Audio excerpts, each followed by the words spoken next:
Hi there, I'm Kevin O'Connor, and I'd like to wish you and yours a very happy holidays. It's one of my favorite parts of the year, when you get to gather around the fireplace with friends and family, exchange gifts, there's peace on earth, and my favorite part of the whole season, the leaky roof. Yep, I have them too.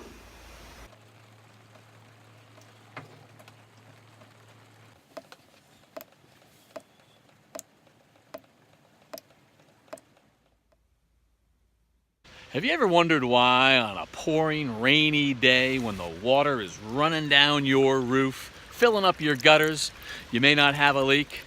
But then on a beautiful winter's day when the sun is out and there's a fresh blanket of snow all over the ground and your roof, that's when you might get a leak? Why is it? Well, it's because of a thing called ice dams, and that's the gift that keeps on giving.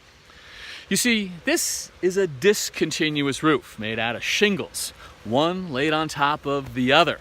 And they work great when the water is running down the roof, but they don't work so great when the water starts running up the roof. For something like that, you'd be better off with what they call a continuous roof.